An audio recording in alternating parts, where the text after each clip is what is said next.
Dito nga pala sinurpresa kami ni Papa Tampi. Dahil nga pala back to school na. Subalit nga pala ganito ang nangyari kay Ninja Luke. Ang tawa, okay no?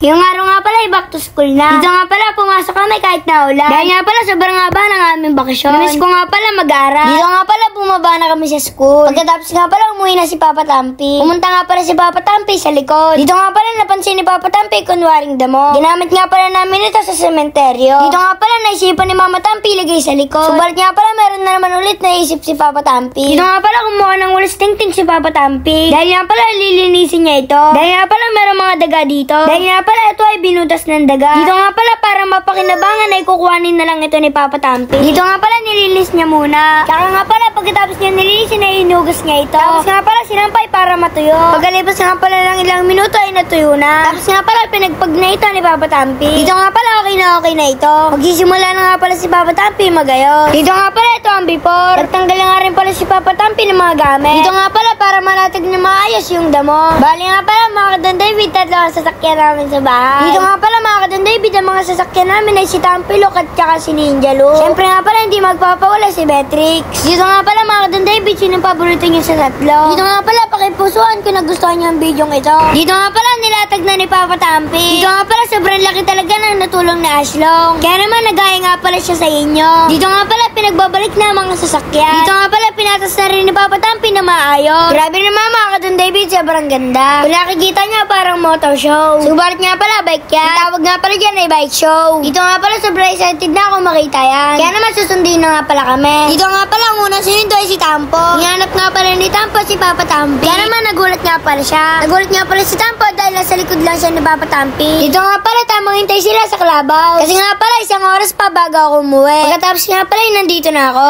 Sa ako sa bahay. Tara, uwi na tayo.